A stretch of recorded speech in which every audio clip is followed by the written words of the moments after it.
Welcome to the Uncle Jimmy and Cousin Donnie Show, sponsored by the Beacon Tap. What's up, Cousin Donnie? It's been a minute. How you been, I my man? know. I know. I've been avoiding you as long as I can, and we finally managed to link up today. We're good though. Everything's good. Yeah. Hopefully, Hopefully you and your yeah, family had a happy Thanksgiving. that's right. We sure did. Everyone was good. Thanksgiving was at my mom's, so we didn't have to travel too far. How about yourself? How about yourself? Thanksgiving good? I mean, we had some travels. Nothing Okay. crazy, but all is good, right? So, kids had a good time. Good turkey. Good Do you dinner. cook, Jim? Do you cook? No, I do cook, but I did not cook this year's meal. Okay. My boo, as I call her, she cooked the meal. So Your boo. yeah. Is that Auntie Jenny? No, it's Jenny's mom actually. So Oh. my kid called Jenny's mom Boo. So Okay. it's called Boo for Bushka. So Okay. There you go. Didn't know that. yeah. So that's what they go with. But I know, tonight I think we have an incredible guest. So for some of those that don't know Mr. Rasha, some of our newer, members of softball, Mr. Rasha ran the dominant 45 teams back in the just say early 2000s and 90s and things like that. So he was a staple of the game for many of years, coaches, and I'm sure he'll tell you he was well hated in regards to they did win everything, right? So Yeah, I mean, right. with winning comes hatred, as you know. So Right. but before we get to Rasha, I want to talk about a couple quick things. I know we got some updates about the dome and some other things Yep. we'll touch on a little later. But let's talk about December 13th. I know we're looking for players. We're looking for more players to sign up. Obviously, we're donating all the proceeds to the Keith Filkins family. That tournament is a charity tournament on December 13th. That'll be in the GoPro Sports Dome in Shorewood. Obviously, it'll be a 7:00 start, and that thing will run pretty much all night. The bar is open. We'll have cameras in the bar that you can watch, vice versa. So it'll be really cool. But please, I mean, get out there, sign up. It's only $20 a person, so it's not that much money that it's going to be, per person. Yeah. So I think it'll be a great night and an awesome time to hang out with a bunch of guys and play softball. It allows people to get out and do something that haven't played since maybe the end of major nationals, or someone that wants to get out to a really cool place and play some softball and enjoy the restaurant and the bar that you put a lot of work into. But that's December 13th, 7 p.m. start time. We have the link on our page. We've been posting the link kind of all over the place. So you guys want to play a little softball, it'll be fun. My brother and I are going to be there. So I'm signing him up tomorrow. So you have another guy jumping in. But it'll be cool. So just excited about it, and hopefully we get a nice turn. Yeah, if we can get about 20 more guys, I think that would be perfect. That's not that many. No, it's really not. 20 guys is what we need. But I mean, we're right around 60 or over 60. I know we had some guys drop due to dinners and things like that, but that's okay. But if we can get another 20 guys, I think we'll be set. We'll easily be able to do 8 teams. And if not, it's still going to be a run, right? We could do either 6 teams or 7 teams, however it works out. But either way, December 13th is a 100% go. And I think we're going to have an incredible night. So really quick, before we get to the next thing, I want to show one thing from our guy Staples, and then I want to get to Mr. Rasha. So I want to say hello to Sean McReady. I want to say hello to Mickey Balestri, Steve Burke, our boy Butterfield, Mr. Dave, Sam Rogers, Joe Nixon, Carlos, Pat O'Connell, Tommy Corlett, and Crystal B just joined. So welcome to the Uncle Jimmy Cousin Donnie Show, sponsored by the Beacon Tap. I am going to really quick, Donnie, do you have anything you want to share? Yes, Okay. I do. Before we get into Mr. Rush, I want to mention the Thanksgiving event and that it was a good time, right? It was freezing cold, but for still 100+ people to go out there and play softball and that for fun, it was a good time. My first year coaching, we won the first game in the bottom of the 8th inning, so it was cool. And then lost the second game in a close game, but competitive. I had a bunch of guys on my team not show up, which sucks, but it ended up being okay. So there was a moment during the tournament, though, Jim, that was entertaining, to say the least. So you know what I'm talking about. So was it, Donnie, was it this moment? Yes. And there's a swing and a line drive base hit.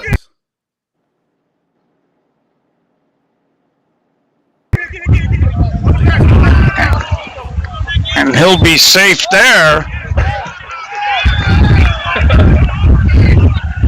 So was it that moment? That's my guy Nick McLawhorn, who was going hard into third base, trying to get from first to third. And it was pretty sunny out there, but for that split second, there was a full moon at Harrison Park. Hey, God bless, you know what I mean? Oh, man. The funniest part is that someone sent it to me and said, you got to put this on the show immediately. So I agree with you. I think it's hysterical that someone will send us that. And I also want to touch base on our boy. We had a Staples sighting. Oh, so, and I love it. There was a Staples sighting, and this picture got sent in. And this is Staples here. He's on a flight, and someone got him. Taking a little snooze, I guess, Mr. What Staples. happened? What is he taking a little selfie while he's sleeping? I guess something happened with Staples, and he took a little snooze. So, but I don't want to keep Mr. I don't want. What airline? What airline is our guy Staples on there? Is that Frontier? I had to guess Southwest. Okay. All right. So he looks like he's dead. Back from Mexico. But our guest is in the green room. I want to get over to Mr. Rasha. Please. Yes, sir. I think tonight, Donnie, I know you don't know much about Rasha. You're kind of the younger generation. I did some research. You did some research. Huh? So I'm going to go to the green room. We're going to get Mr. Rasha on the show. I think, let's see if he's out there. Let's see here. There he is. There's Mr. Rasha. Welcome to the Uncle Jimmy Cousin Donnie Show. How you doing, Good evening. Bob? Thanks for having me. So, first off, Donnie and I want to say thank you. We appreciate you taking time out of your busy schedule, because I know you're busy, to join us. But also at the same time, I want to say the hatred of the people that you mentioned is incredible. And I know you're going to touch a little bit on that tonight. I'm super excited. But Bob, tell us a little bit about yourself. Let's just kick it off. We're going to hand it right over to you. Tell us a little bit about yourself and how you got into softball, and just kind of give us the background on who you are. All right. Well, I was born in the city, lived in Galewood, north in Harlem. I'm married. I have 3 kids. My oldest daughter just had our first grandchild on Thanksgiving Day, which also happens to be my 37th anniversary. It's amazing that anybody, especially my wife, put up with me for 37 plus years, but it hasn't been an easy ride. Started playing softball on the playground in grammar school in the 60s, and played on my first organized softball team, which was organized by my childhood friend, Alderman Nicky Sposato. We had a team in what was called in the Chicago Park District then the Junior League. It was for players under the age of 18. So we had our first organized softball team called Third Generation. And the reason we were called Third Generation is most of the guys on our team had older brothers that played, for example, on Lenny Nuzzo's High Times team. And then the next group of guys, they were High Times too. And we didn't want to be redundant. So Nikki came up with Third Generation. And we played under that name for probably 14, 15 years. Really? Wow. Cool. Really cool. So when did you start the 45s? I did not start the 45s. The 45s were established in the late 60s by a group of guys. They all lived in the 45th Ward on the north side of Chicago. Tom Lyons was the committeeman, the Democratic committeeman, and the team was called the Lyons 45s. Interestingly, I met Tom Lyons Jr. later in life. He was a Cook County State's attorney. Now he's a judge. And all the players lived in the 45th Ward. Most of them went to St. Pat's. I got involved as a player on the team in the early 80s, brought on the team by Tommy and Mike LeVar. Tommy and Mike's older brother, Pat, was the alderman of the 45th Ward. He was our sponsor. We played in the city parks, Portage Park, Indian Road, Clarendon. So we were city players. And then in 84, when the fields in Mount Prospect were first developed, and there were no fences there then, the 45s were one of the original teams in that league. So I drifted from being a player, and then by the late 90s, nobody wanted to steer the ship, and I volunteered. By 95, I was no longer a player and just concentrated on running the team. So my playing days went from like 73 to 95, and then after that, I didn't really play at all. Interesting. Go ahead, Donnie. I was going to ask you, what was that transition like for you, coming from kind of an everyday player to just being a coach? Was that an easy move for you? Is that something you wanted to do? Well, the 45s had traditionally been a well-known, well-organized, very competitive team. Yep. By the mid-80s, that kind of fell by the wayside, and the team was struggling. When I took over the team, we were a lower division team. We weren't that good. Okay. And, you sit back and you look at it and you got to figure out, well, and listen, I'm not patting myself on the back, but I was a good player. But I figured out if this team is going to be better, everybody has to be better than me. And that's what it evolved into. Right. Interesting. Good answer. So, Bob, one of the things I think I want to talk about and I want to touch a little bit about is about your just kind of your background with softball and kind of the dominant 45 teams that as I was getting into the game back in the early 2000s. What is something about those teams that most stood out to you during those years? I think there was about I don't know, maybe I'm just throwing out a year number, maybe an 8 to 10 year window where you guys were pretty dominant over time. What stood out most to you with those teams and why you felt they were so successful? Well, over time, starting in the early 90s, we were a very competitive team, but there were a lot of good teams then.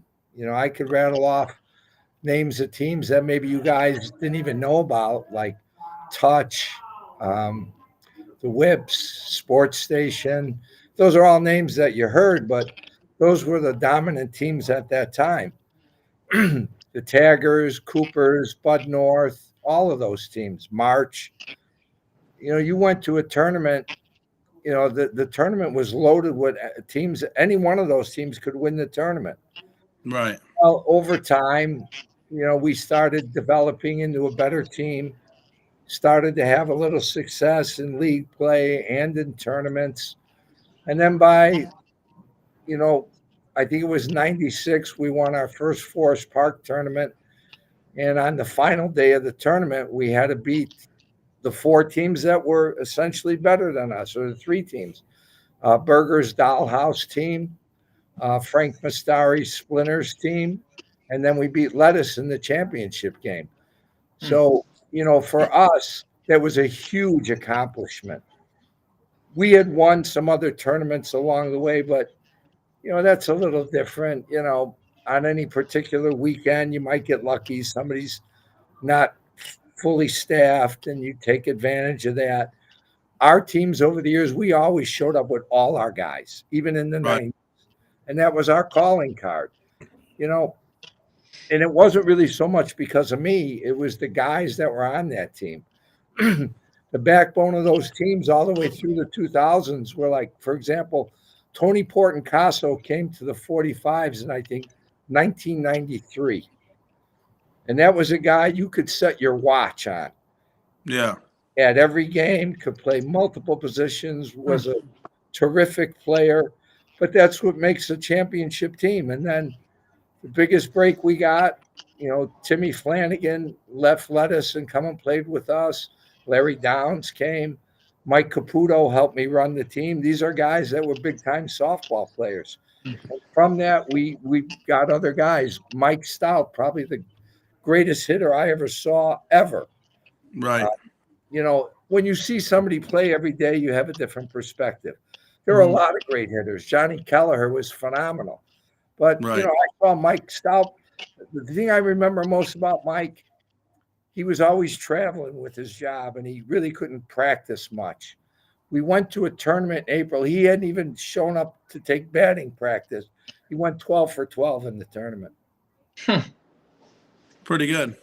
Donnie, Yeah. you haven't got 12 hits in your career, have you? I knew that was coming. And then probably the biggest thing that happened is out of nowhere, a guy that I played against, and we had our run-ins here and there, Ricky Gankars, Oh, yeah. calls me out of nowhere and after the 97 season, and he says, "Hey, I got a couple guys. We want to come and play for you. We like what you're doing and how you do it, and we think we can make a run with it."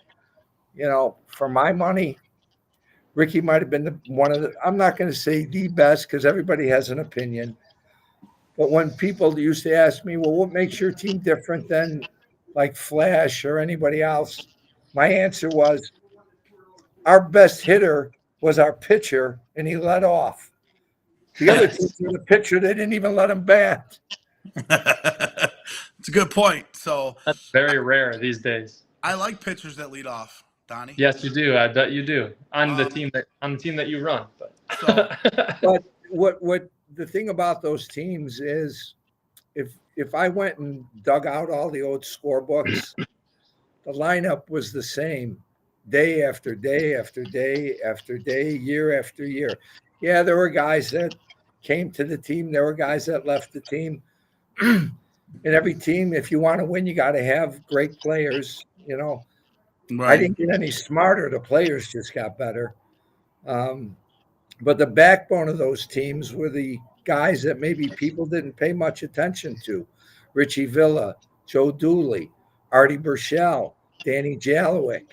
I mean, those guys, Mike O'Neill, these guys were fantastic players. But, when you're in a lineup with Ricky and Berger and Mark Holstein and Izzy Sanchez, it's easy to overlook those guys. But you need the Richie Villas and the Joe Dooleys to make a championship team.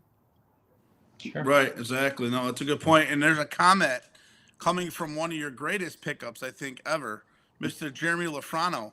And it says, Bob was great to play for. There was 2 rules with Bob.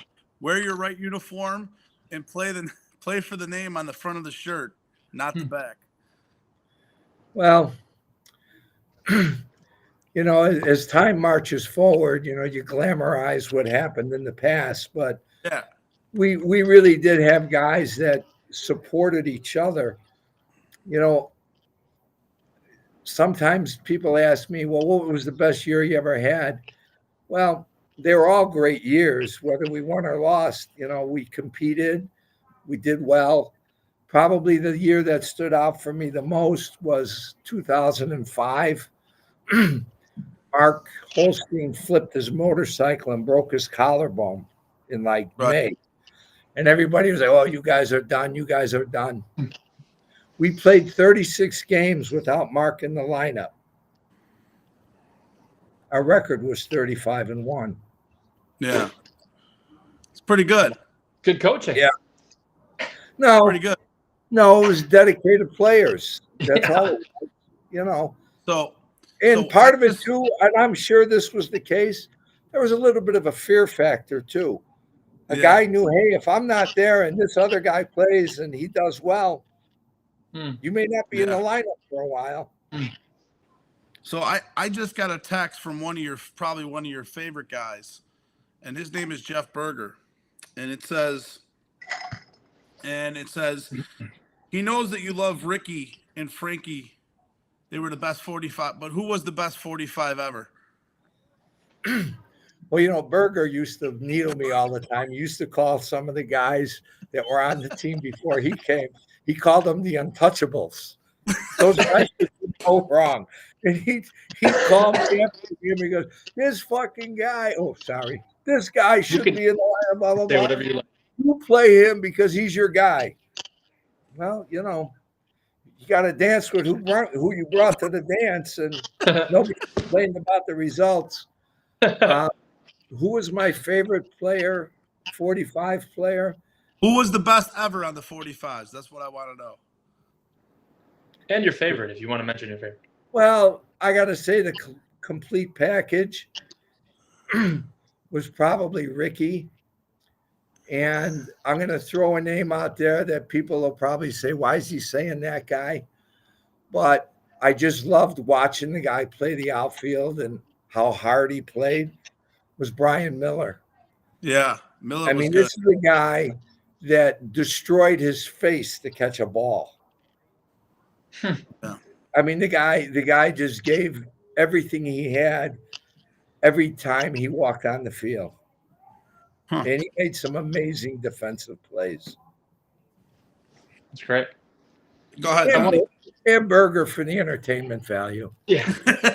He'll definitely appreciate that. Yeah. When I think about Berger, I think of the saying, victory has 1,000 fathers, defeat is an orphan. Everybody wants to take credit when you win. We all scatter like cockroaches when you lose. I want to talk just to bring this kind of light and really show off how great these teams were, because the modern players, we won't see this. And from 2003 to 2007, you guys won 468 games and you only lost 52. And during the years that you managed, you won 46 tournaments, which is unbelievable, including 5 straight ASA Nationals. It is, I mean, just unbelievable credentials to your name, and it's amazing. And congrats on all your success. One thing that the Hall of Fame kind of mentions in the bio is you guys went down 14-0 in 2001 to Traffic. 14-0 in the first inning. You're going to get a game that you guys calling and screaming at you. Yeah, that's right. That's right. I'll take the heat for this one, but you guys ended up winning that game 18-16 in 3.5 hours, it says. So, I mean, a game like that, I mean, that's unheard of for a softball game to go that long. I mean, if you have any, great memories of that game or that tournament, but can you kind of speak to that a little bit? I have some very distinct memories of that game, starting with I went out onto the field to change pitchers, which is something I never did, ever. But, when you're in the dugout, you got 10 other guys managing for you. Get them out of there. Get them out of there. So I go out there, and we changed from Lenny was having a tough – but it wasn't Lenny's fault. There were some bad plays behind him. Mm-hmm. We put eggs in. They started lighting up eggs. So I put Ricky in. We got out of the inning. It's really not something that Ricky did. We just made some plays and got out of the inning. Well, Ricky was our leadoff guy. And I remember the announcer saying at the end of a half inning, Traffic 2 touchdowns. 47 So Frank Mastari yells to Ricky as he's going up to bat, Rick, we really need you. And Ricky turns around and goes, yeah, if I hit a home run, it'll be 14-1. But we ended up coming out of the inning with like 9 runs because Traffic made up an error and extended the inning. And probably the key to that game was Billy Nick, who was a tremendous defensive player, got 4 walks in that game and scored every time he walked. Wow. Kurt Udall buried a guy at the plate like Curtis was known to do. And I think the final score of that game might have been 16-14. I don't think they scored again in the game. Oh, wow. Okay. All I remember is after the game, walking to the car, and I think it was maybe like 2:00 in the morning.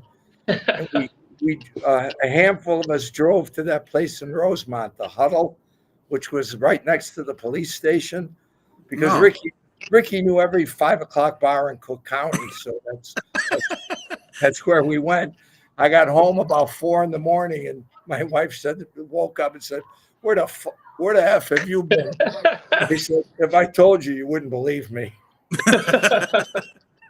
So Bob, That's great. Donnie, first off, Donnie, that's incredible research on your part. Thank you. I'm very impressed. Thank you. Nice work, dude. Nice work. It's a big time guest. I'm going to tell you something that a lot of people don't know about those teams from 2000 through 2011. Never lost back-to-back games, ever. Wow. 11 years. Never lost back-to-back games. That's insane. It's pretty good. I know you had a run in there for about 3 or 4 years. You guys I don't think you lost the tournament, if I remember correctly. Well, no, I know why you asked that question, because we didn't win Forest Park in 2005. But, I used to calculate it out. There would be like maybe 13 or 14 events that you could win money at, meaning leagues, tournaments. Yeah. And our goal was to try to go 14 for 14. Mm-hmm. We came close twice. We made 13 out of 14 twice. Yeah. And another goal we had that just didn't work out for us. 2 years in a row, we went, I think, 25-1 in Mount Prospect. I don't think any team in the history of the Classic League ever went undefeated. So, Bob, why are you not involved today in 16 in softball? Because I feel like you were such an important piece, staple of the past. But I know that you've heard of our show, you've watched our show in the past, but at the same time, like, of where we want to take softball moving forward, I think someone like you in softball again would be, maybe if it's not coaching a team and another avenue for yourself, being a part of it. I know you're a busy schedule, and I know what you do in your personal life, but tell me why you're not involved today in the game. Well, everything has its time in your life, and life moves forward, and you have other priorities. My movement away from the game was partly dissatisfaction about the whole advent of the SSA. I didn't like that at all. Yeah. When my introduction to big time softball with the 45s, Tommy LeVar, who was a very good softball player, he was also the park director at Portage Park, which was one of the biggest northside leagues, in the 70s and 80s. Right. But Tommy never dressed for a game when the 45s played at Portage Park, because he didn't want the other teams, claiming that we had some advantage because Tommy ran the park. So with that mindset, I didn't like the idea that people that were involved with teams were going to be running an organization. I'm not criticizing them. They had the energy and time to do it. I know what part of the genesis of that whole thing was, and I was very much against it. When people start changing the rules because they can't compete with you, then I think it's time for you to move along. And Right. that's not a figment of my imagination. The first move was to convince the ASA to lower the entrance fee for qualifiers and also reduce the payout. Well, that was a direct affront to us because anytime there was an event, we showed up loaded. All our guys were there. We didn't care about the money, and people Right. say, yeah, sure, you didn't care about it. You know what we did with that money? Right after the game, we went out and blew it. Well, it wasn't about the money. It was an opportunity to compete and just show people that you were better than them. Right. That's just how it was. But when you get a group of guys that go to the ASA and say, well, let's charge less money and pay out less. Well, over the last 6-7 years, you never won a qualifier anyway. So I would have been happier if they just said, you guys can't play in a qualifier. Right. I understand your Well, point. that started it. Then the whole thing about the fight with Tyler and Bob Ancona, and on a personal level, I like Anthony. I don't like what he did. I was there. I saw it. And not Anthony Tyler. No.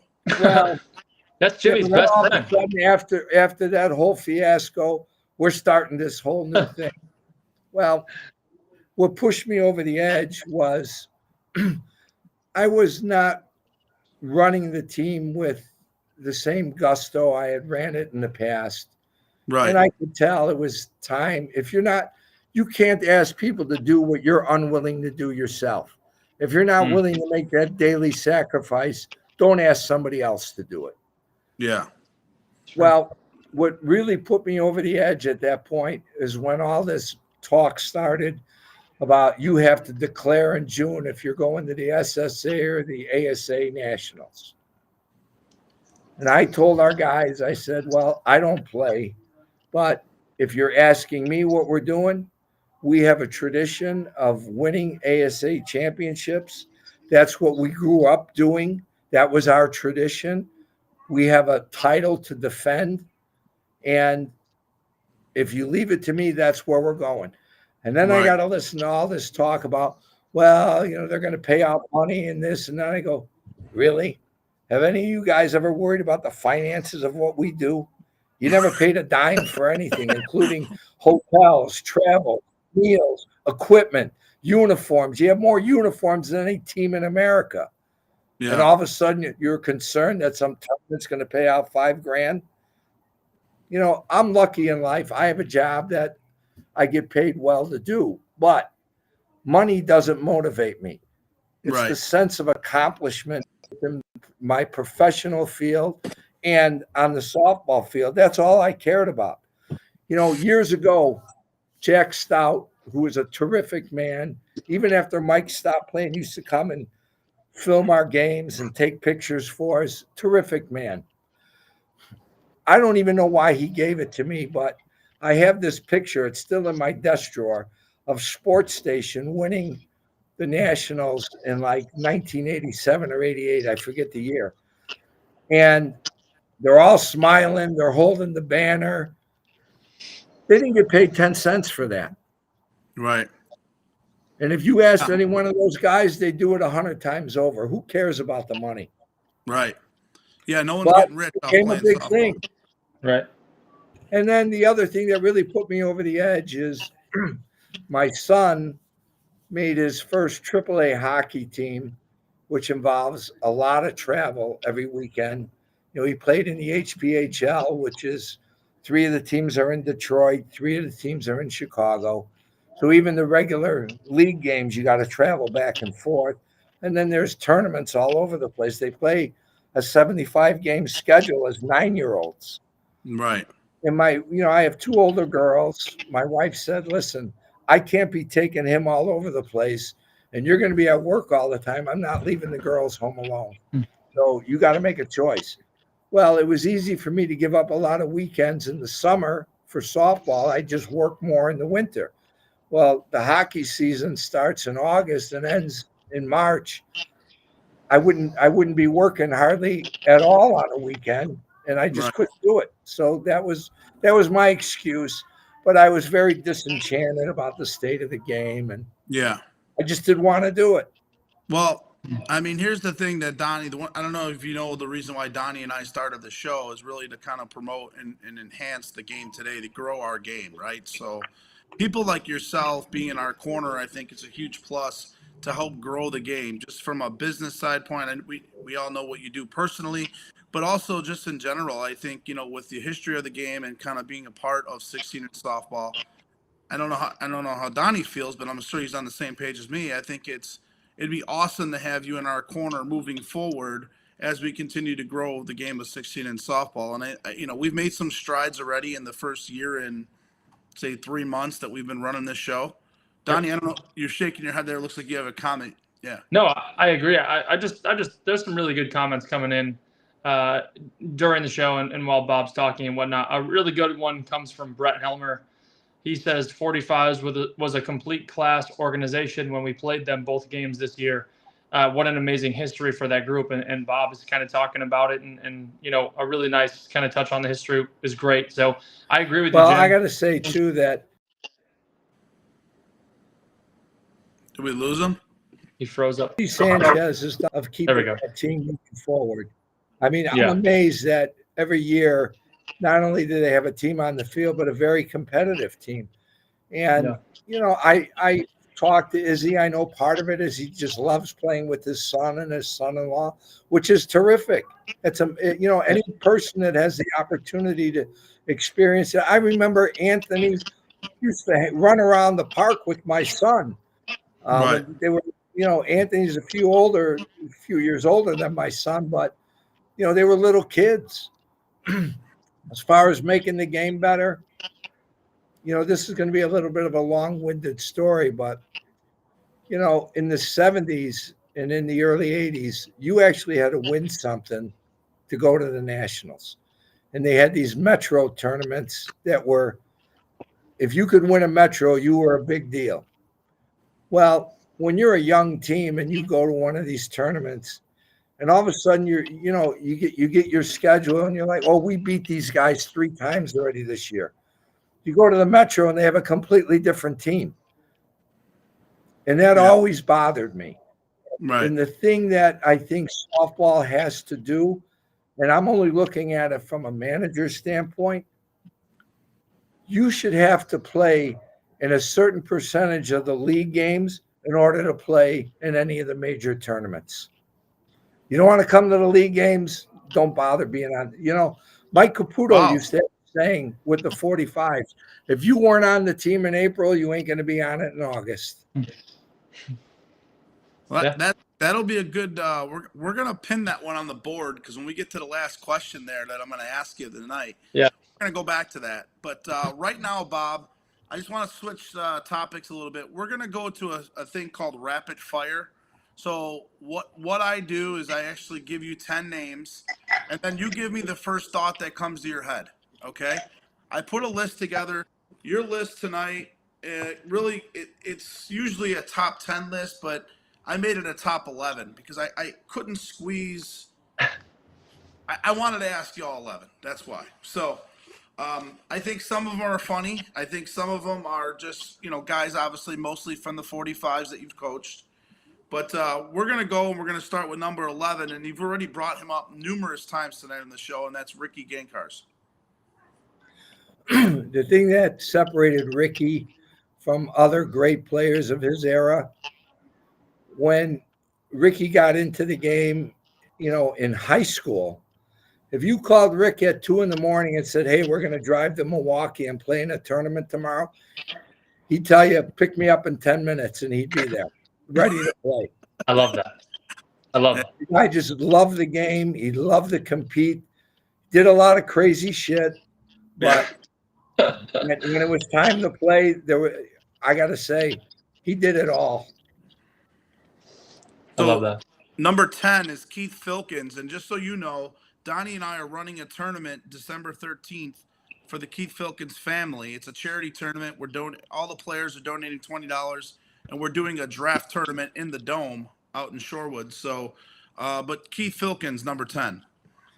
Well, my teams played against Keith for a lot of years. I didn't really know him at all personally. I don't really remember the year. We had beat them in Forest Park and in the Nationals out of the losers bracket both times to win titles. And after that, he called up and he said, "Hey, I'd like to get on your team." We were a little concerned because we already had a loaded team, and it doesn't really help the balance of the game to do that kind of thing. But everybody was trying to do it to us anyway. And I got to know him, an amazing player. Um, I know in sports and baseball, they talk about a guy being a 5-tool player. He probably was a 6-tool player. Yeah. I could say this, the Keith Filkins that played on the 45s was a more dedicated player than maybe on some of the other teams he played for. Interesting. So number 9 is Mastari. Well, Frank was one of those guys that over the years I competed against up in Mount Prospect. And I would look at him and think, this guy always just seems to win somehow, some way. He always comes out on top.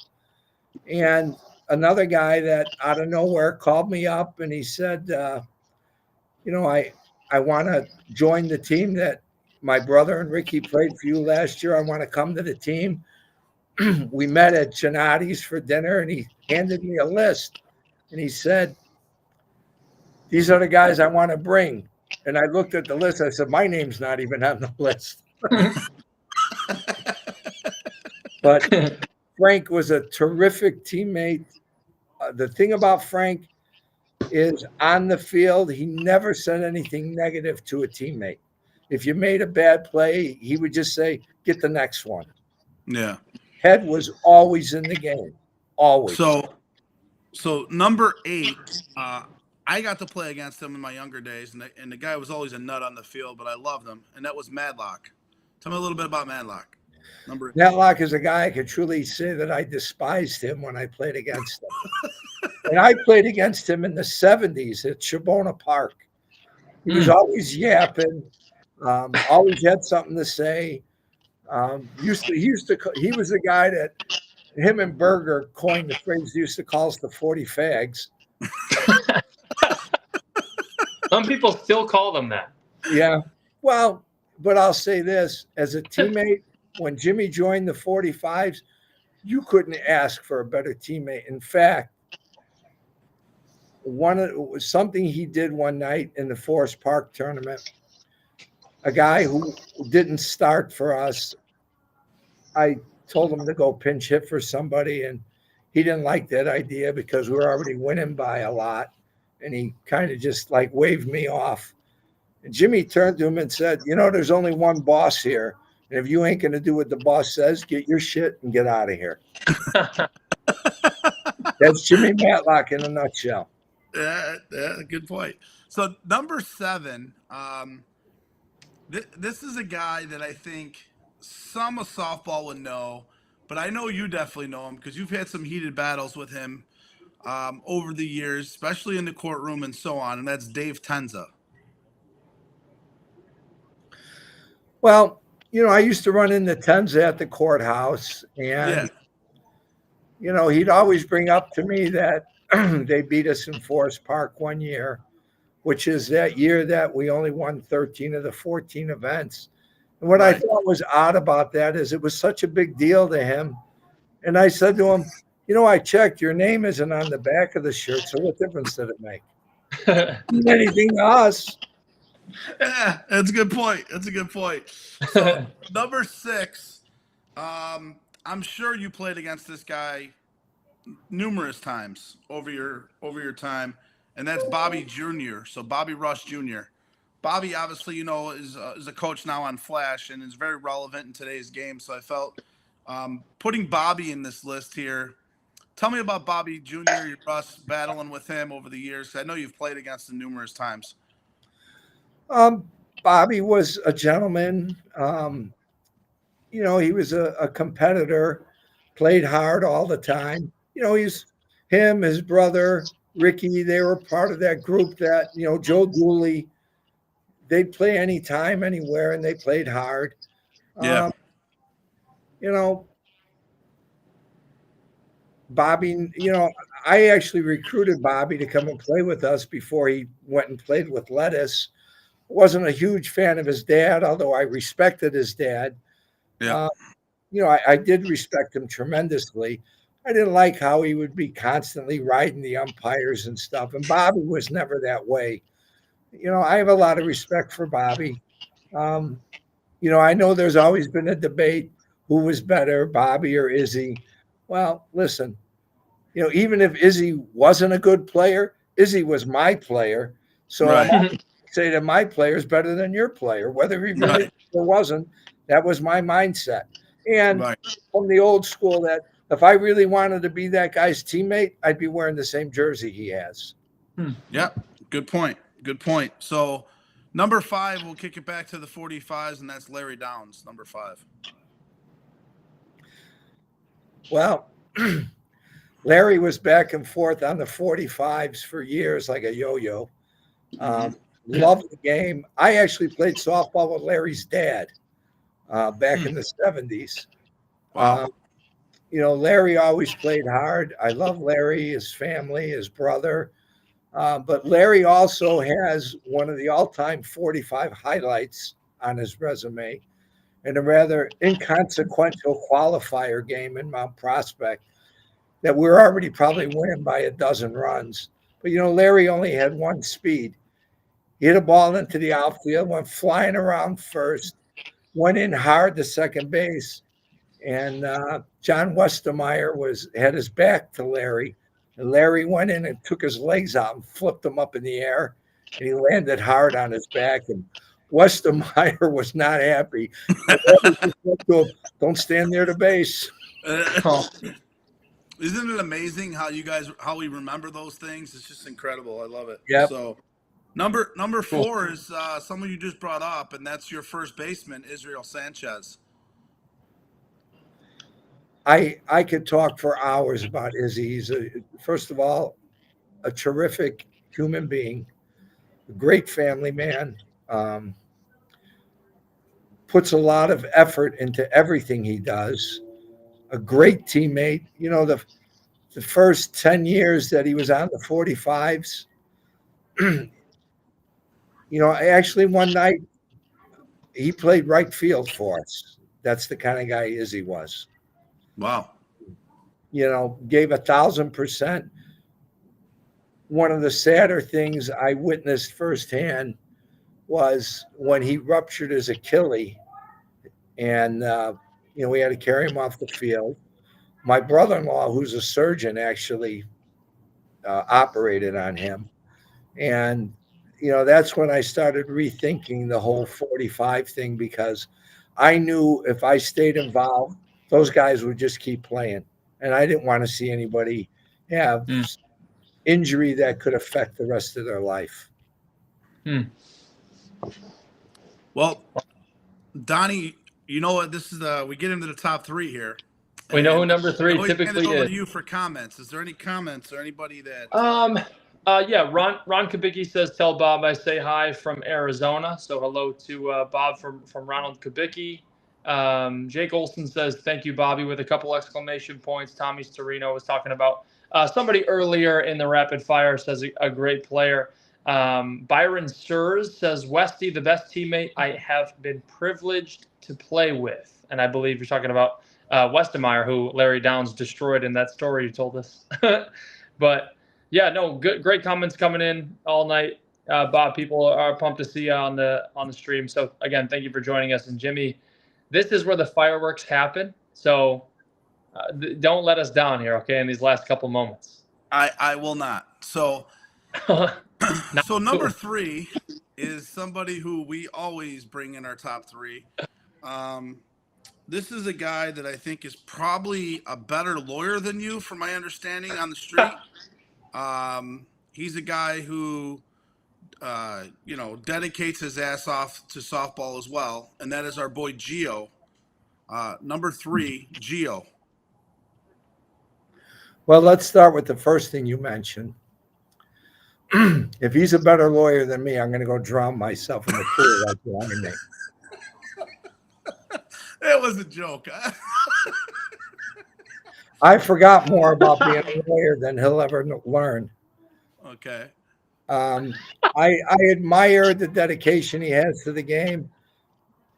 I don't like the things he does, but he doesn't have to answer to me, nor do I answer to him.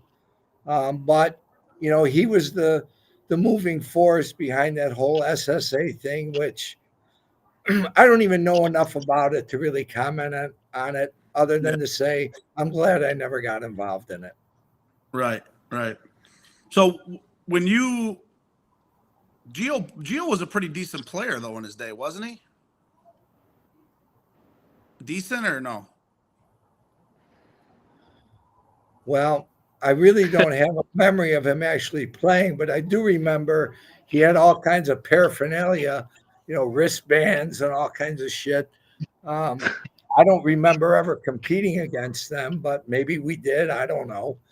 Right. In the famous words of Frank Mastari, if I don't know who you are, you're probably not any good. All right. So number 3. That was Gio. Number two is our boy, who is probably I gotta think is gonna go down as probably one of the most best power hitters of all time in 16 and softball, if not the best, and that's Mark Holstein.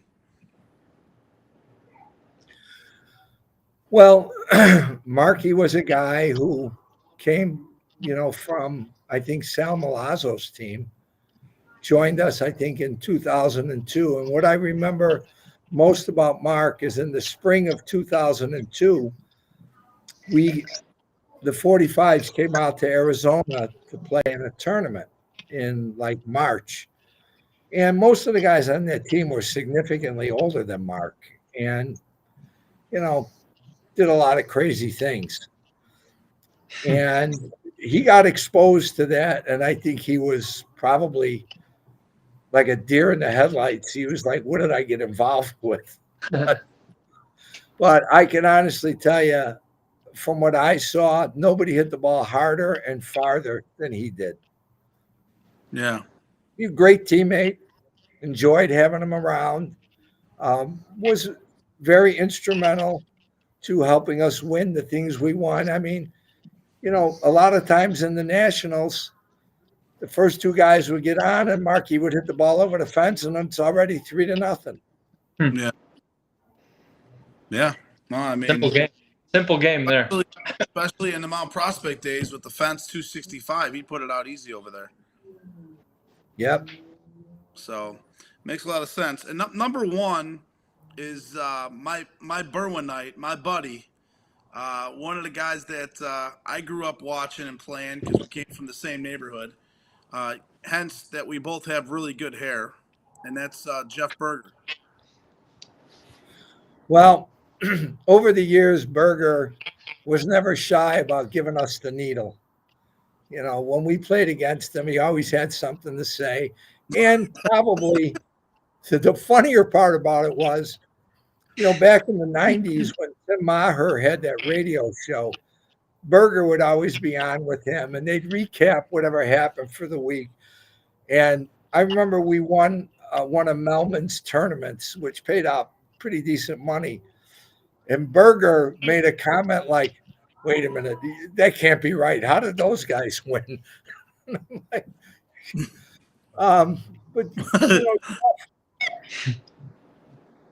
what I'll say about Jeff is he talked the talk and he walked the walk. Was totally into the game. Great player. The interesting thing about Jeff is, he knew what time I left my house in the morning. So we'd have a Tuesday night game. Wednesday morning, he'd be calling me at 7:30 in the morning. What about blah, blah, blah? And I'm like, are you freaking kidding me? You won the game 14-1. Who cares? But he wanted everything to be the best it could be. And he set an example of the dedication that's necessary to be a championship team. And whatever anybody wants to say about that group of guys, they played for each other, they played hard, and they made sacrifices, big sacrifices, to be where they needed to be when they needed to be there, without question. So we have a question, Yeah. or a comment that came in from Jeremy Lafrano. And Jeremy Lafrano says, is it true that Marky used to prank call you, Bobby? Yes. And Marky also used to raid my garage where all the uniform stuff was. Guy had more. I was on the team for 40 years. He had more uniforms than I did. And the design of the uniform never changed. So We have another comment that came in from our boy Sam Rogers from the Iowa Hall of Fame team. He says, who's the best drinker Bob ever had on one of his squads? I think I know this answer, but whoever it is, I bet Donnie can take him to it. well, Ricky, by amount of consumption, was truly Ricky. the leader of that group. But the best drinker to be around was Berger, Yeah. because the more he drank, the goofier he got. Yeah. So here's one of my teammates, Nate. He says, "Hey Jimmy, is Rasha back this year or what?" So he wants to know, Bob, are you back this year with the 45s? I told Izzy that I would help him out as best I can. There you go. There's your answer, Nate. Now, that doesn't translate into me showing up at every game and, running the team. But, when I have time, which I don't have a lot of, but I'd like to help them be better at what they do if there's any way I could do that. And, I'm far removed from the game. There's not really much I have to offer, but I think the foundation of success in any area of life is preparation. Yep. And if you're not prepared, you will not succeed. And, you got to look at it this way. It takes about 75 minutes usually to play a softball game. It's what you do in the couple hours before that 75 minutes that pretty much dictates the outcome. Right. That's what, you have to be mentally focused. I've had conversations with Frank Mastari about this over the last few months.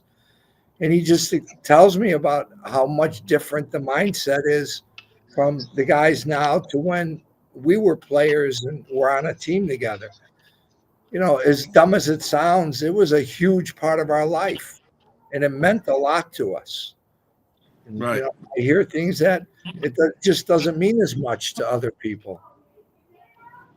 Yeah. Yeah, no, it's a good point. Donnie and I talk about commitment all the time on the show. And, I think to your point, you brought it up earlier, and I think it's to the point now where Donnie, well, before I get to the last question, do you have any other questions? No, last thing I wanted to kind of talk about, just that you mentioned that a lot of people hated your style or hated your team just because of how successful you guys were, or how good that you guys were, and people didn't like that. But did that motivate you to be even better? And I didn't really even pay any attention to it. Yeah. We were focused on what we were doing, and it's the detail that you have to put into what you do in order to succeed. Stupid.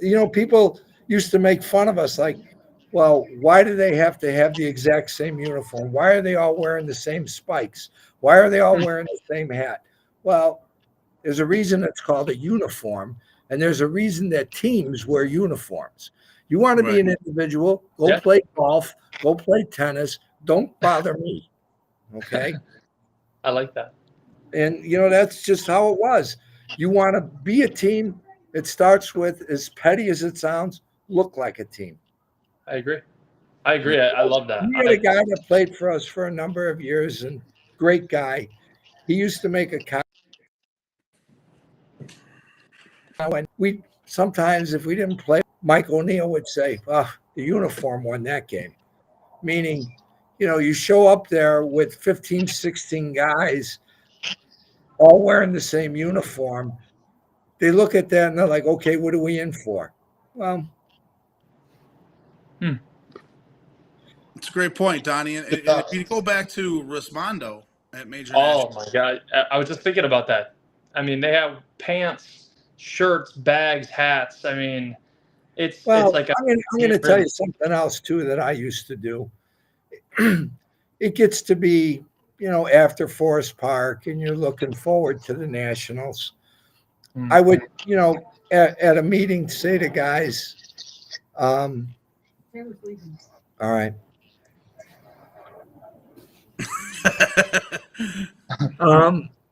I would say to guys, how your spikes holding up?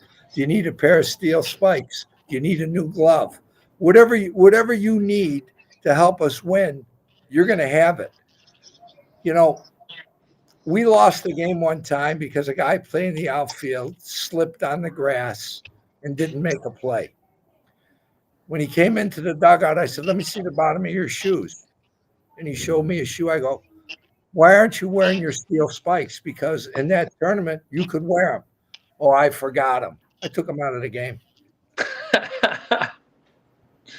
I believe Why are you going to disappoint the other guys that are in that lineup? Yeah. Sure. Great point. And that, and that's kind of like, I feel today what's missed a little bit, the understanding of team. It's a lot of I today. And I think the team factor needs to come into play more. And I think, Donnie, I don't know. I feel like we talk about this so much that I think guys that watch our show, they're going to use that and they're going to take it into effect. What do you I think? hope so. I agree. I mean, we hear all kinds of opinions from different people in the game, and a lot of them have the same, a commonality, right? It's a team thing. It's a team sport, right? You're not going to win a softball game by yourself, and I couldn't agree more. So Bob, that kind of, go ahead, Bob. I'm sorry. Part of it too is you got to care about the people on your team. Yeah. And we would do things to try to foster those relationships, which is why we had guys that came to the team and stayed.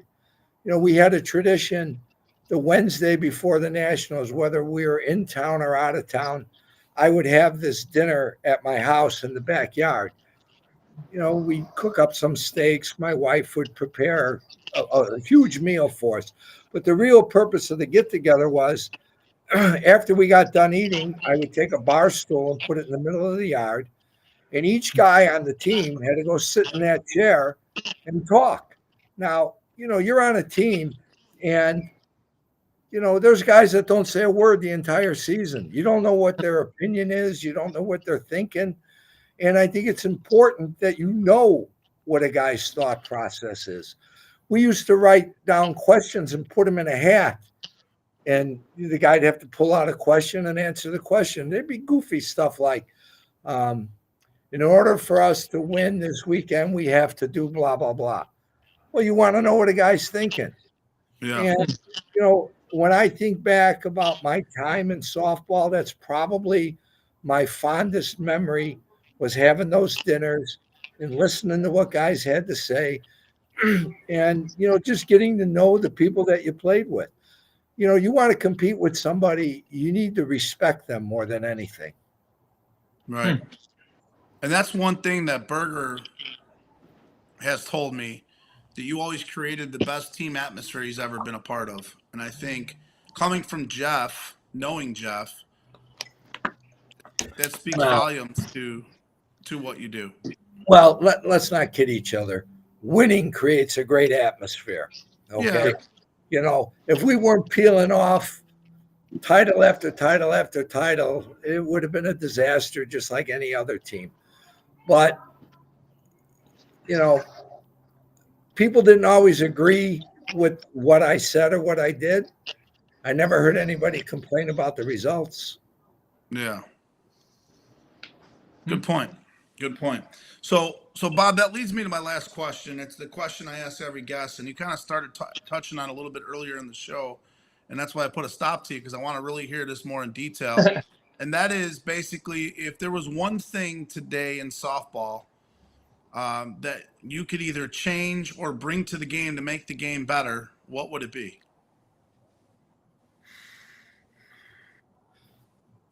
Well, I think the most important thing is get back to having to earn the opportunity to get to a big stage. The mere fact that you have a team and, you get to go play in the Nationals. Well, in the 70s and 80s, you had to win in order to be in the Nationals. And that's why there was so much competition.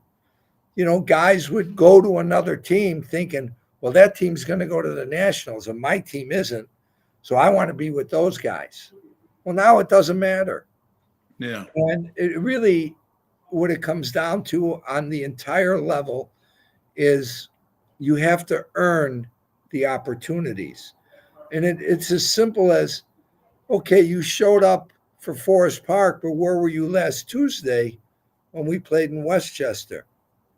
If you weren't there on Tuesday, you didn't earn the opportunity to go play where everybody, thinks it's a big deal because there's a bunch of people drinking watching you play.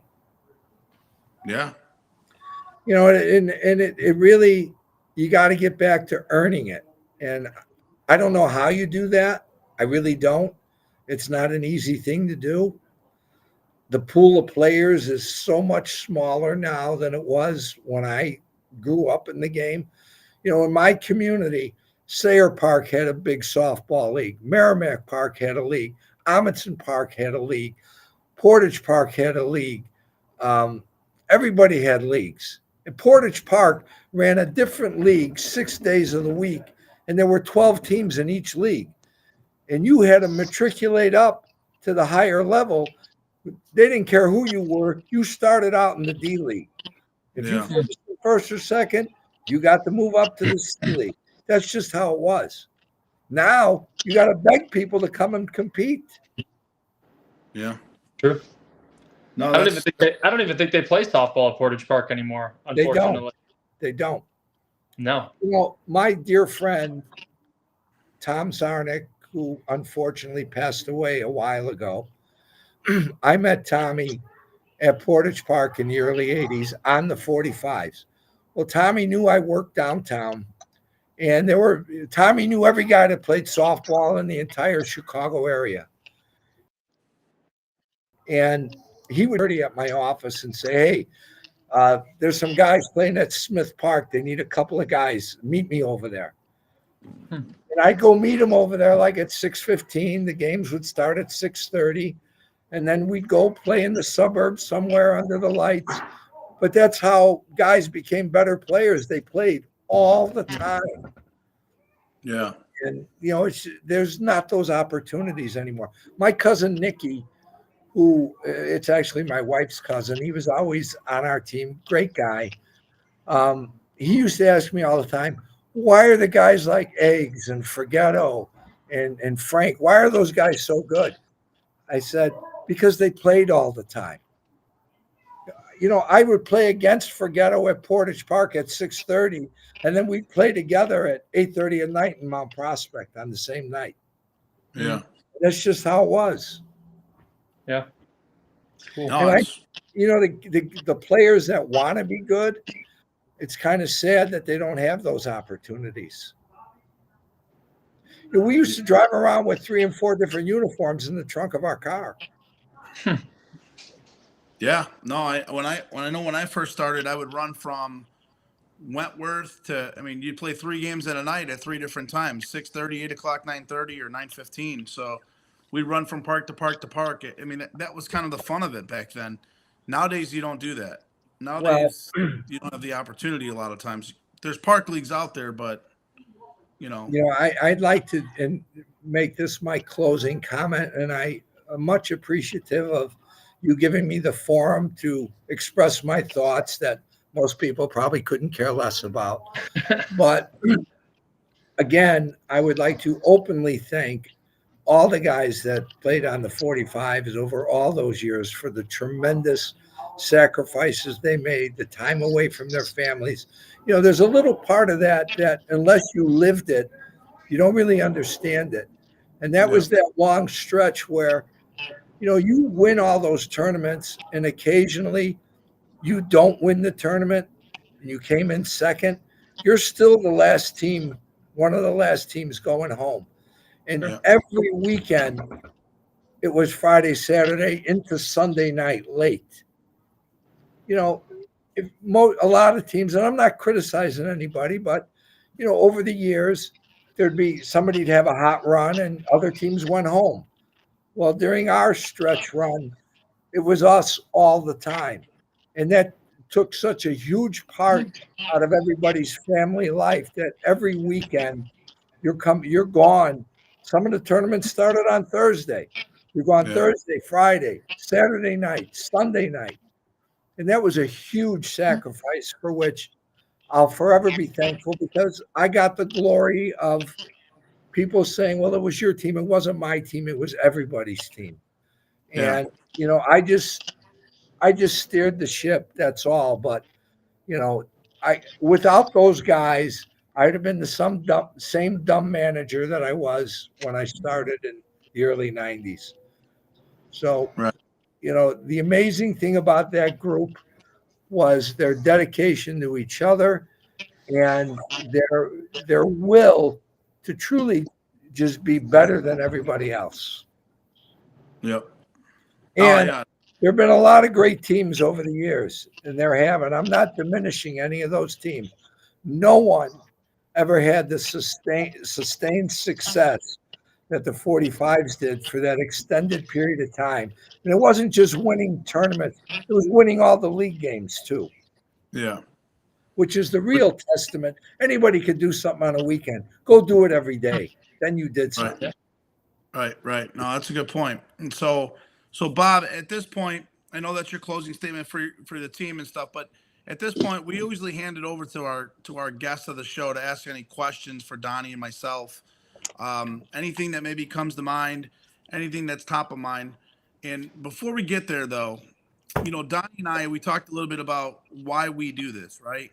We do this because one day we want to get softball back on TV at some element of whatever that is. And that could be something we talk offline about, or some context that you may have that might be able to help us. Maybe not. Who knows? I don't know. But what's your thoughts about that?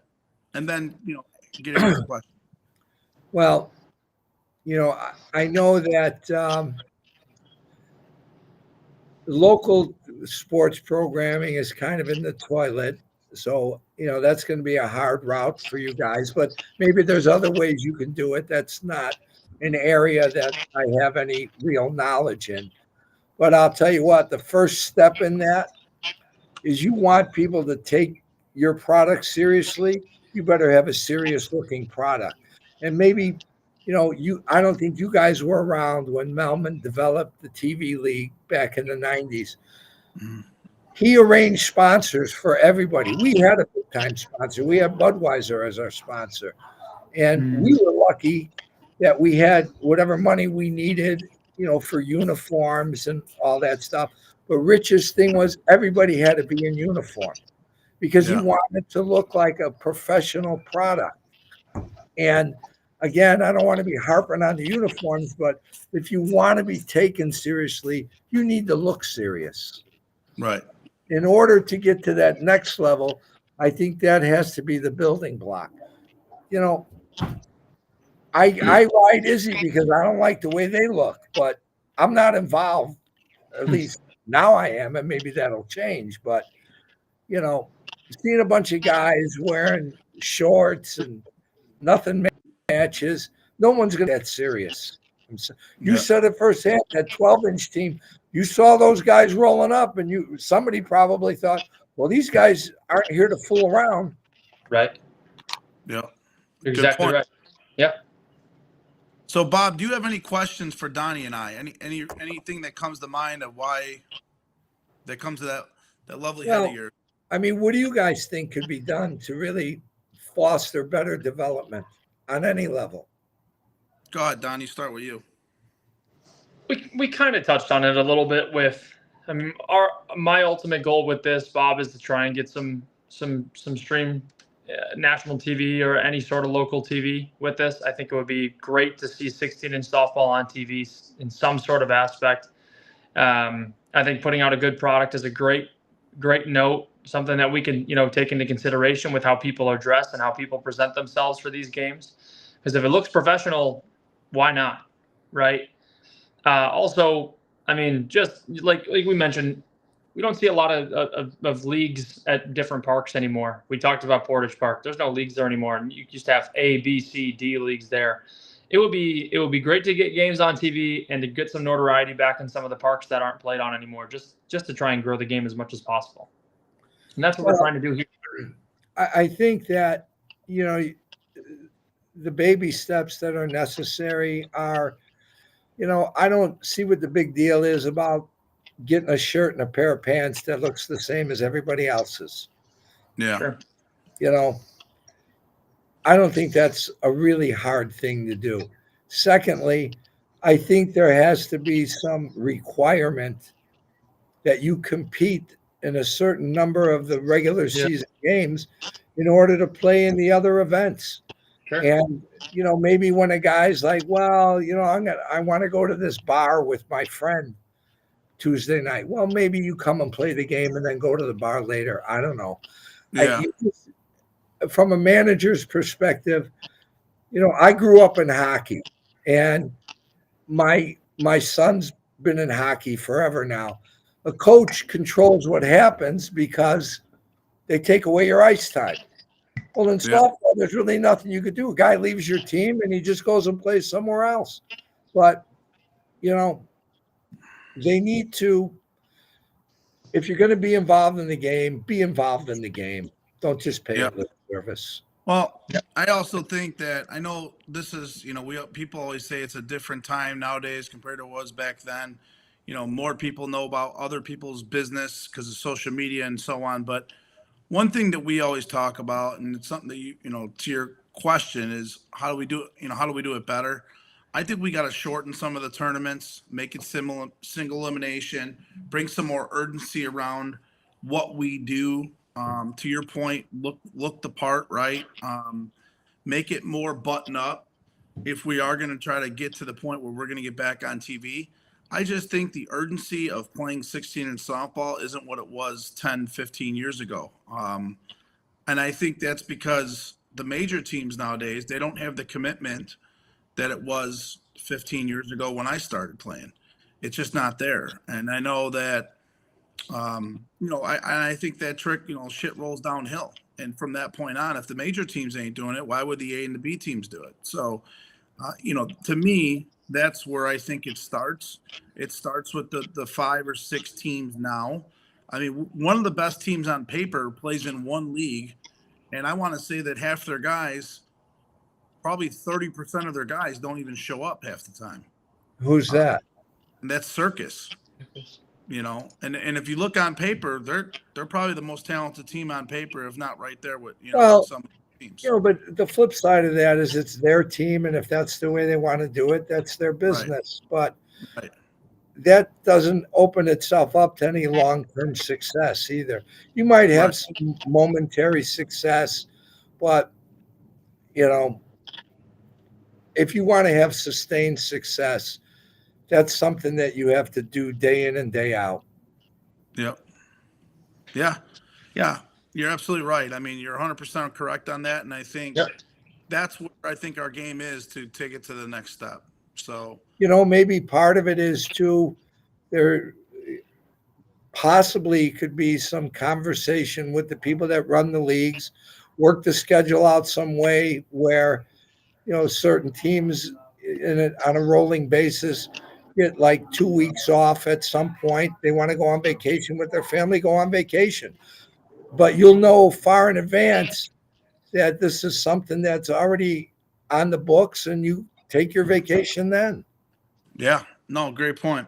So, any other questions, Bob, that come to mind for Donnie and I? Overall, is participation up or down? Overall, it's probably a little bit up at the major level, but down below that, if that makes sense. Just because of the amount of maybe one level. I mean, the amount of teams is kind of what sets that apart, right? It's at the A level right now. There's 4 or 5 teams that are very competitive, and then after that, there's not a ton of competition or people that could potentially beat them. Kind of maybe the same thing at the major level.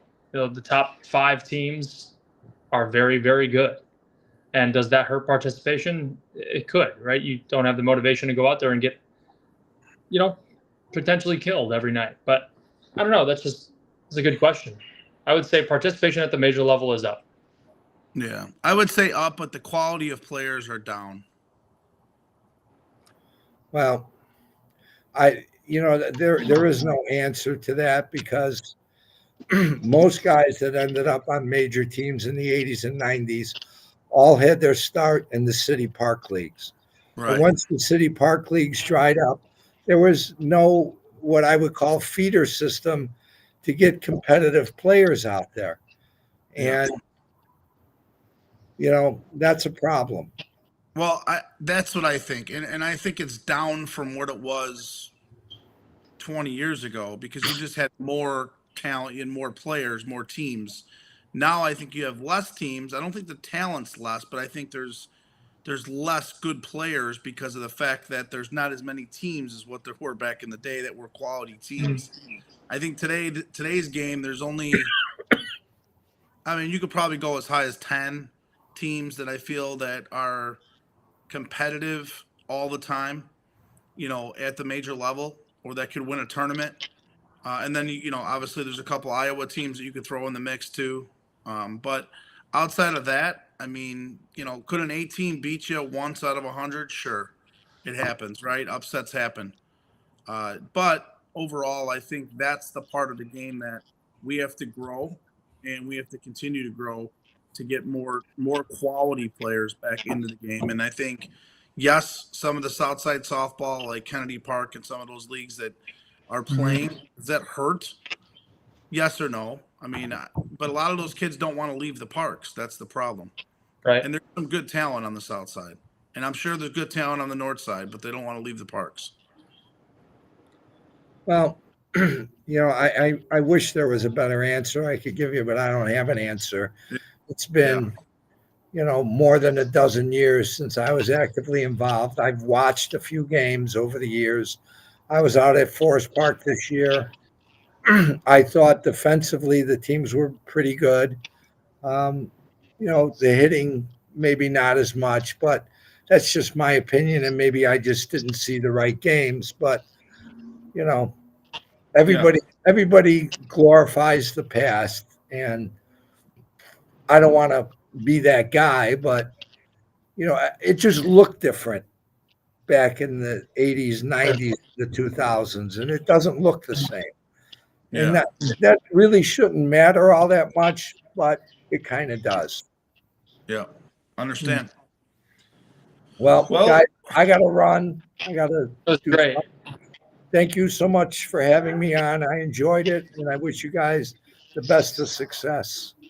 Yes, Bob. I was just going to say that we definitely appreciate your time, and we definitely appreciate you coming on, both Donnie and I. So thank you so much. Bob, thanks. It was great to meet you and great to chat softball with you. We appreciate it. All right. Thank you, Good luck. So, Mr. Bob Rasha, there you go. First time ever meeting Rasha for you, huh? It is. And a great softball mind at that, for sure. Touched on a lot of really good things. You can tell loves the old school way to do stuff, and in his experience, that's what works. And man, his record is unbelievable as a coach. Yeah, unbelievable. Well, I'm gonna give you some props. I was impressed. Look at you pulling out the stats, huh? Come on. You think I don't care? I care. Yeah, I wanted to ask him about the Hall of Fame qualifications, and I forgot about that. But maybe that'll be for a future show with Bob if he gets back into it. Yeah, he's got some great opinions on the Hall of Fame, which I think is pretty cool too. So, but before we get off the air here, I know we wanted to talk a little bit. We mentioned the Thanksgiving tournament. We mentioned what's going on in the Rosemont Dome League up north. Rosemont Dome is going well. We played a very good game against the Dummies last week. That was on the SSA stream. Extra innings, thrilling game. And other than that, we've got games this week. We play your boys over at Hex this week.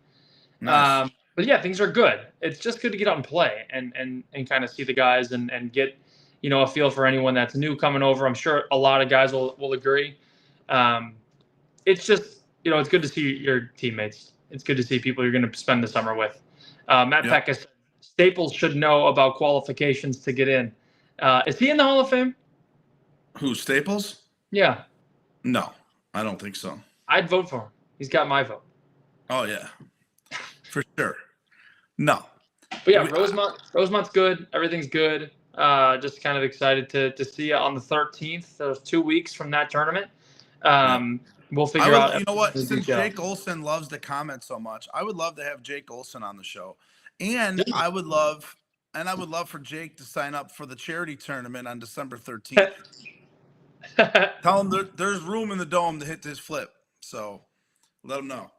But yeah, that's the thing is guys, please, get on the site. I know we have it on our page. We have it on the GoProBall.com. Get on there. Let's sign up. Let's obviously support the Filkins family. I heard good news that she's doing well. So that's good. Awesome. Great. I haven't, that was about a week or so ago. So I heard things are trending up, which is tremendous to hear. So, the more support we can give her now, the best we can do, right? That's the best we can do for her and the family. But December 13th, get on there. Please, please sign up. It's only $20 a person. And I know it's going to be an awesome time. So, Donnie. I love it, Jim. I don't have anything else to say. I don't know last comments that you have. I'm good. We appreciate you guys coming to hang out with us tonight. I know we'll have some great guests in the future. We've got some stuff planned for the winter. Want to thank the Beacon Tap for all the support and the following that they've brought us. And other than that, Jim, I'm all good on my end. Oh, one last thing. The Iowa Hall of Fame, they're talking about having a event, I believe in February. So we're going to have to figure that out with Jake. Might be a road trip. It might be a road trip for us, Donnie, for the night. So hopefully it happens. I know if it does, hopefully it's a weekend I'm in town and a weekend I can make it. If not, Donnie, we're going to put you on the road with Cousin Will. And I'm in. That sounds awesome. Yeah. So Jake just said he'll sponsor the whole thing, which is awesome. So, I mean, I know our boy from Cut Shots, he already sent Mikey Hendricks. Some bats. So, rumor mill, Mr. I have one. I have one rumor mill. Go ahead. A movement from your team, the 45s, Mr. Bo Filkins, is going to play with Whale. Yeah. Which makes them better. That is correct, sir. Mr. Bo Filkins is going to Whale. So the rumor we talked about it, I believe Mickey Balestri, did he commit to Meatball City? Is that a done deal? Do you know? No, no. I saw Mickey at the Thanksgiving tournament. He had a few Miller Lights and didn't really talk about Meatball City too much. Well, and the other rumor is that our boy the villain no longer on Fat Kids. Correct. He quit. Possibly moving to a new team. He's done with Fat Kids. Jason Camarillo. So where's the villain moving to? What is the new rumor on the villain? Nothing. He doesn't know. He said he's giving it like a week or two and he's going to try to make a decision. Really? I mean, what do you think the villain's options are, Donnie? He doesn't want to play major ball, is what he mentioned to me at Thanksgiving. I mean, why would you want to play against the best, right? Great point. Yeah. We don't know. I don't know where he's going to land. Maybe like a mid-level A team or a high-level A team or maybe a little B team. Matt Peckus says he wants to play B-ball. So I don't know where the villain lands. I will say he's probably going to land with like a Goodwood or like a Menace. Like a mid-high tier A team. Yeah. I can see that. That's where I'll see. That's my prediction on the villain. So hopefully we can get that confirmed. But Donnie, I will see you next week. I don't know what day we're going to plan on doing our show. We have to confirm our next guest. Yep. And I'm not going to say it now because hopefully it's going to be big time, right? So it'll be an awesome guest, and I just hope that he's going to be able to do it. So that being said, everyone, we appreciate the support, and just get on there and sign up for